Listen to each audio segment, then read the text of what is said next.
Hello everybody, this is चमन। आज हम बात करेंगे डेंगू फीवर के बारे में। डेंगू फीवर क्या होता है, इसके लक्षण क्या हैं और इसका बचाव क्या है, इसका इलाज क्या है और इसके जो टेस्ट होते हैं, पैथोलॉजी टेस्ट क्या होती हैं। So let's start our video.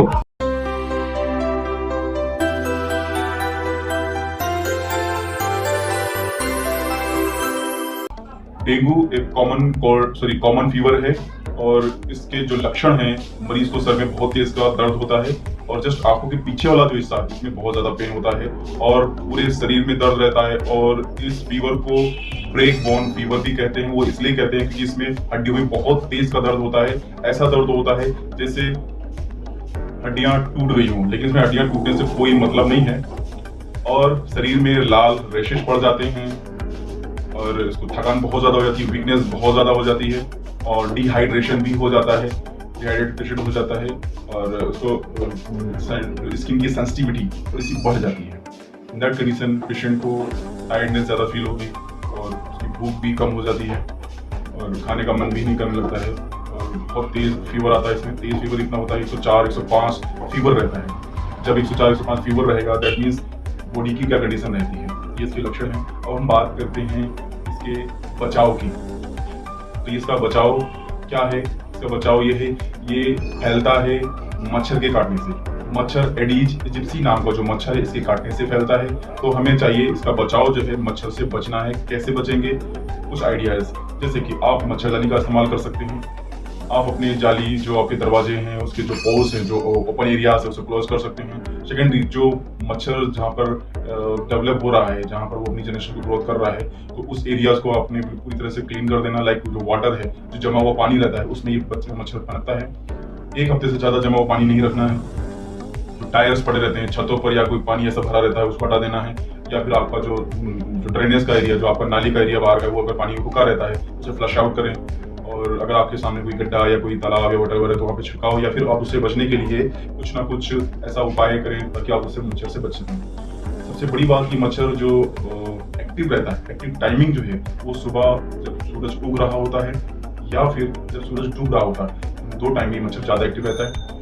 इस समय हमें अपने बच्चों को चाहिए कि निकलने से रोकना है, या फुल स्लीव्स जो कपड़े रहते हैं या पूरी तरह कवर, सॉक्स वगैरह जूते बना कर रखें बच्चों को। और जो एंटी मच्छर लोशन आते हैं उनका इस्तेमाल कर सकते हैं, लेकिन जो बेटर हैं, जो लाइफ जो आपकी स्किल्स को हार्म ना पहुंचाए, उसको आप पहले एडजस्ट कर लीजिएगा। अच्छी क्वालिटी का यूज़ करना है, उसका इस्तेमाल कर सकते हैं। सबसे बड़ी बात ये कि ये मच्छर जो काटने से अपने बच तो गए हैं, लेकिन जब इसका कैरियर भी मच्छर है, किसी भी डेंगू पेशेंट को अगर मच्छर काटता है, वो मच्छर जिसको काटेगा उसको डेंगू फीवर होने के चांसेस हैं। आई रिपीट अगेन, चांसेस हैं। इट मींस दैट कि finally I am not saying sure कि उसको हो ही जाएगा, लेकिन चांसेस रहते हैं, चांसेस बहुत ज्यादा बढ़ जाते हैं। श्योर नहीं उसको हो जाएगा, क्योंकि ये कैरियर बन जाती है, मच्छर कैरियर बन जाता है।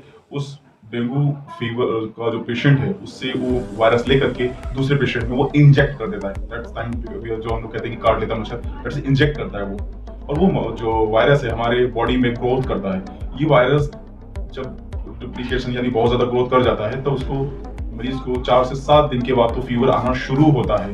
दैट मीन्स जो प्राइमरी कंडीशन है जिसमें मच्छर ने काटा है, आप फ्री हो गए कि हमें कोई दिक्कत नहीं, लेकिन हाँ वो दिक्कत शुरू होने वाली हो रही होती है। अच्छा, इसमें कॉम्प्लिकेशन डिसऑर्डर क्या रहता है? डेंगू हेमोरेजिक डिजीज, यानी कि डिजीज, इसमें क्या कॉम्प्लिकेशन होता है कि गम से ब्लीडिंग होने लग जाए, या फिर आपकी बॉडी बहुत ज्यादा सेंसिटिव हो जाती है इसमें, और ब्लीडिंग नाक से होना अगर हो जाती है। इन दैट कंडीशन आपको हॉस्पिटलाइज ही होना है, भर्ती होना ही होना है।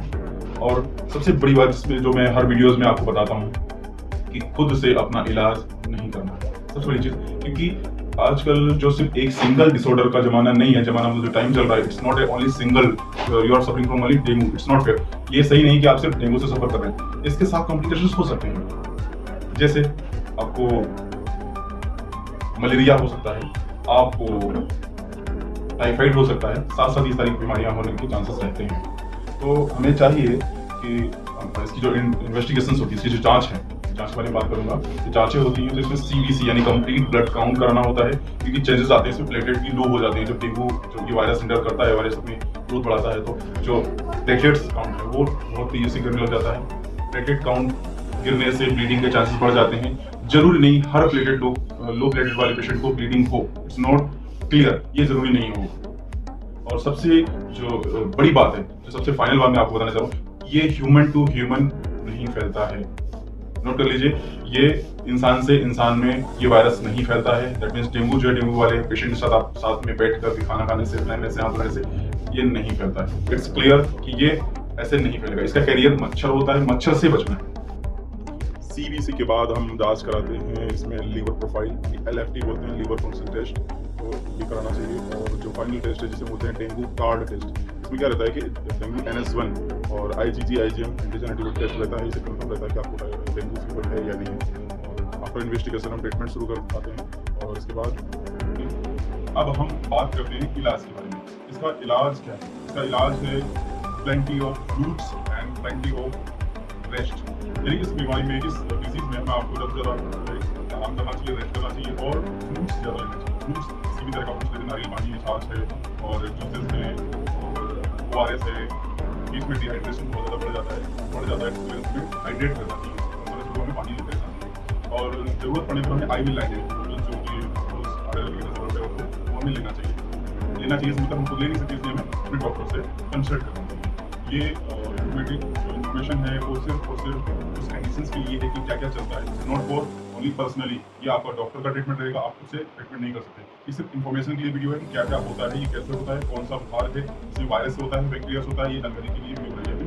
ये वायरस से होने वाली बीमारी है डेंगू, हमने आपको बता दी, क्लियर कर दिया है। और इसी तरह की आपको इन्फॉर्मेटिव वीडियो मिलती रहे, इसलिए हमारे चैनल हेल्थ इज वेल्थ को आप सब्सक्राइब करें, बेल आइकन पे जरूर दबाएं ताकि जो हमारे वीडियो की जो नोटिफिकेशन है आपको सबसे पहले मिल सकें। Thank you for your love and your like and share and subscribe.